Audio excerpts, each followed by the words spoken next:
Fusion Mobile, quality e-learning experience on the go. Now, occupation. Occupation can be defined as any economic or productive activities which people engage in to create and procure goods and services in order to make a living. You know, we as human beings, we have different needs. We have the need to satisfy our hunger, the need to wear good clothes, the need to at least have a roof over our head. And in order to fulfill these needs, we need to earn a living. And in order to earn a living, you have to have an occupation. There are various factors that determine the types of occupation that we venture into, and these includes climatic and weather differences, natural resources, education and skill, salary and wages, industrial hazards, policies, interest, inclination, and ability of people. By climatic and weather differences, the climatic and weather condition of a place determines the nature of occupation available in a particular area.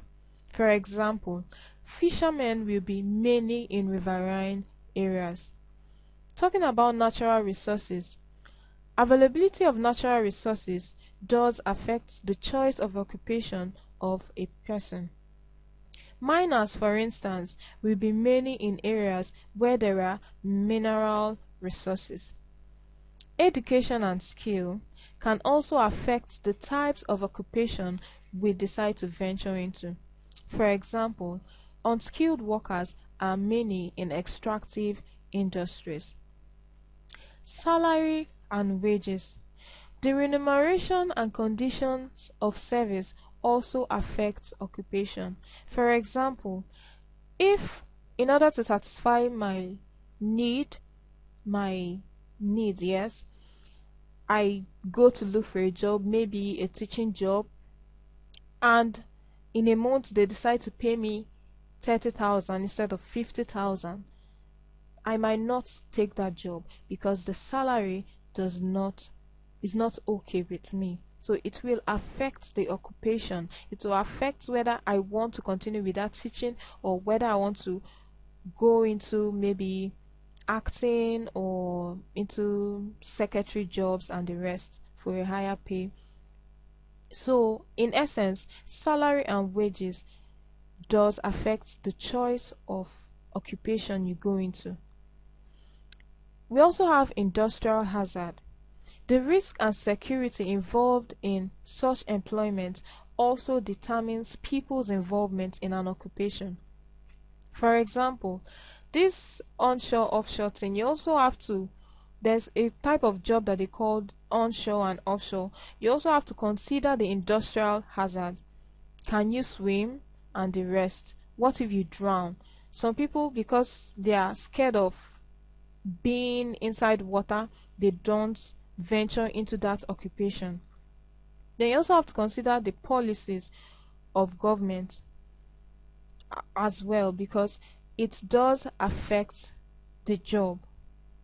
Because the policy of government as well as the age of the person seeking employment determines the type of occupation you go for. Other factors are interest, inclination, and ability of the person. Like you can decide to go into singing as an occupation because you have a good voice and you enjoy singing and dancing. Then occupation can be classified into three major groups, and they include the industry, commerce, services. Industry, okay, let's talk about commerce first. Commerce can simply be defined as all those activities involved in the distribution and exchange of goods and services. Commerce deals with the various activities which enables the produced goods to reach the final consumers. Then in commercial occupation, we have Okay, commercial occupation refers to all the people involved in the distribution and exchange of goods produced by the industrial sector. For example, commercial workers range from the bankers, the transporters, traders, insurers, advertisers, importers, exporters, postmasters, and the rest. Commerce is the process of buying, selling, and distribution of goods and services. It includes all occupations that are concerned with trade and other activities that will ensure effective and efficient distribution of goods and services. These services are referred to as auxiliaries to trade, and they are transportation, banking, insurance, tourism, and advertising. Those who belong to this category help to distribute goods and materials produced by the industry. As we've earlier said, types of commercial occupation includes trading, insurance, banking, advertising, transportation, warehousing, tourism, communication. Then industry.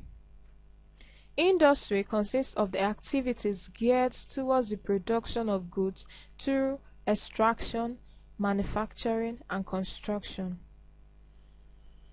All the people who engaged in extraction, manufacturing, and construction industry, that is industrial activities, are classified as industrial occupation.